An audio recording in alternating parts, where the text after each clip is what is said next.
Alright, welcome to the first of my Subarea tutorials. Today we're going to be going over Dark Side Breakdown Road. And so first of all, we're going to be going over the beginner strats, and then as the video goes on, we'll go more and more advanced. So first of all, we can find the sub-area behind the Odyssey here. It's right here. And you're going to notice that you have to give up Cappy. So that means that you won't have access to cap jumps and vaults and anything you can do with Cappy normally. So here I'm just going to be going through the room normally, like kind of how you might have done it casually. Just kind of showing you what it's like.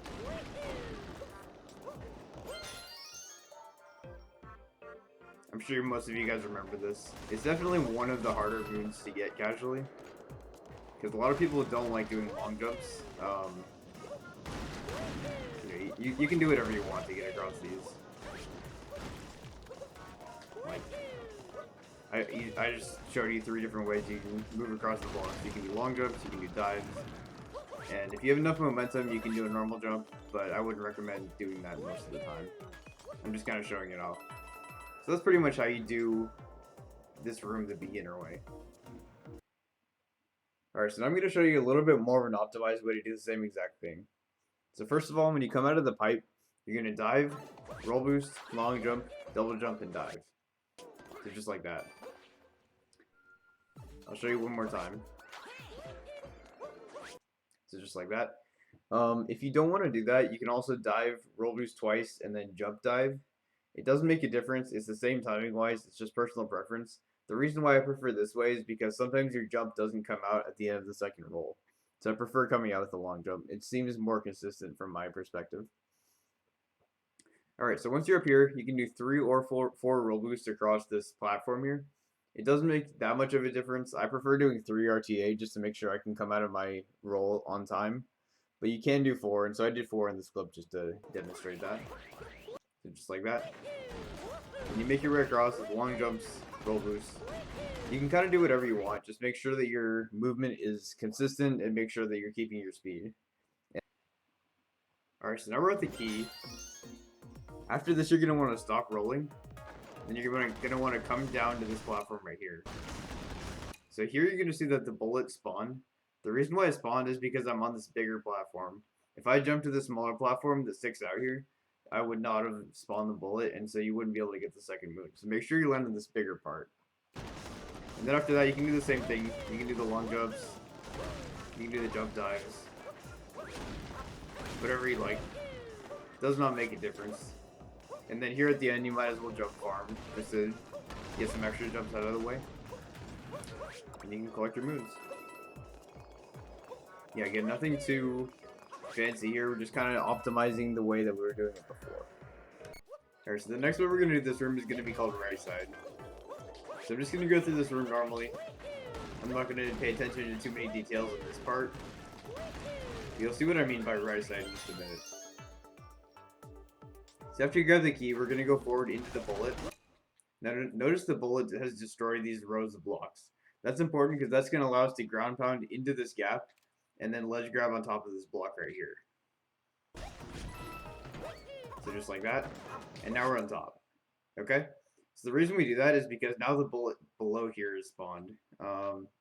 You can kind of see it. There we go. So the bullet below is spawned and now it's going to follow us. So it's going to follow us below, but we're actually going to stay on top, and we're going to travel across this top path here. And so what I mean by right side is we're going to stay on the right side of this area. I'm going to go to the left side strat later on. But these are the exact same timing, so you can just decide which one you want to do. Okay, so I will note that you don't have to roll boost over this gap here.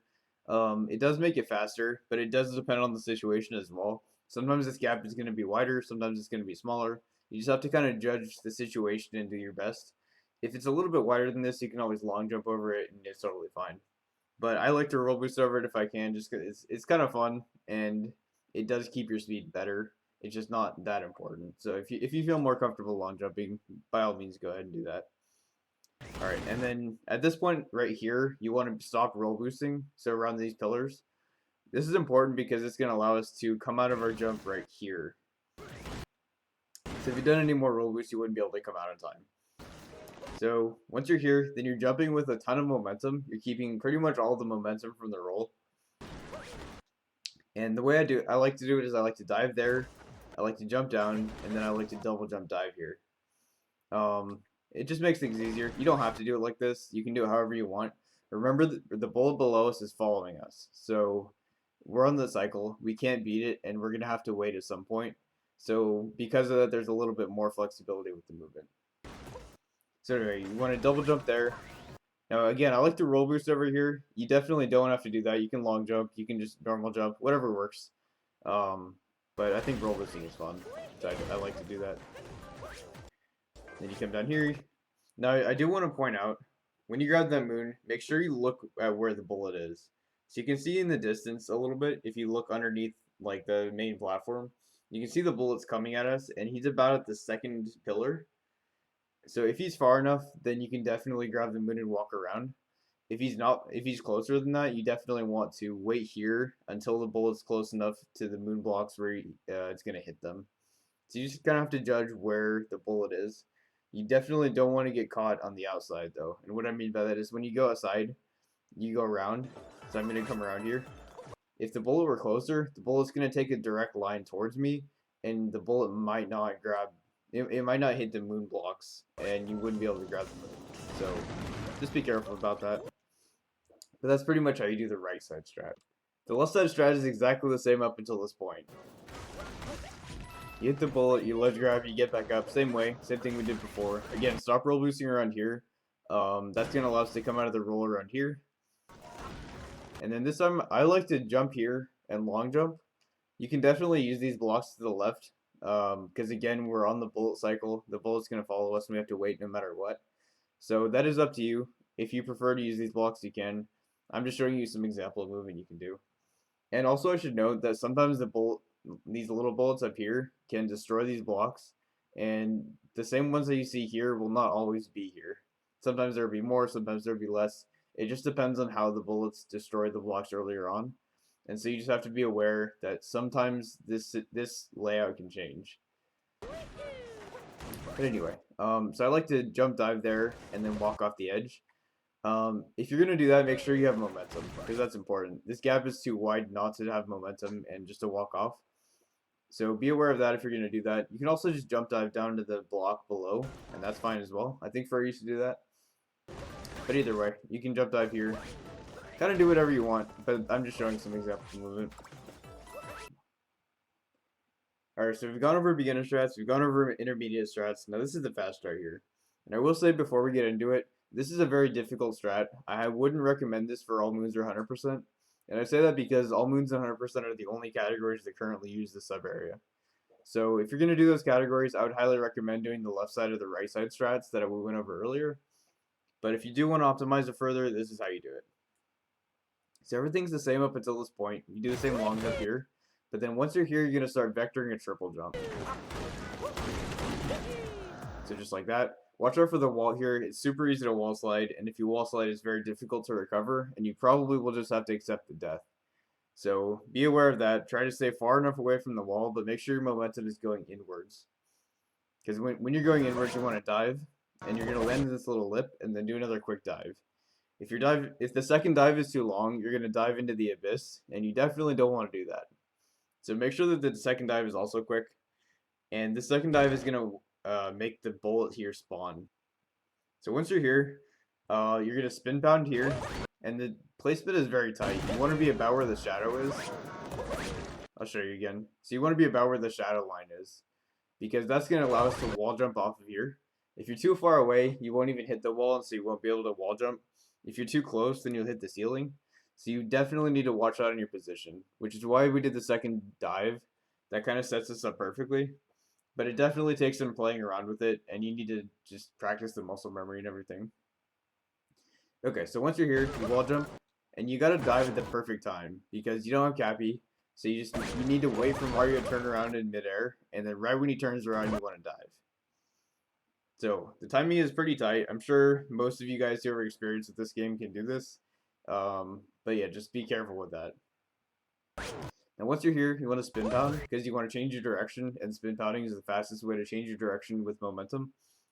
So we're spin pound, and don't roll boost. This is important. So don't roll boost, and you're going to hit the key. Now you'll notice before we even start moving again, I'm already in the air. That's because right before I hit the key, I hit the A or B button. So you want to hit the jump button before you hit the key because of this gap here. And the thing is, this gap can vary in size. Sometimes it's bigger, sometimes it's smaller, but there's usually at least one block missing. Don't ask me why. I honestly have no idea.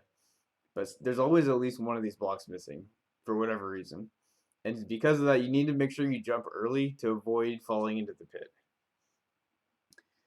Okay, once you're here, you can kind of do the same thing, similar to the right side, or you can do left side. It doesn't matter.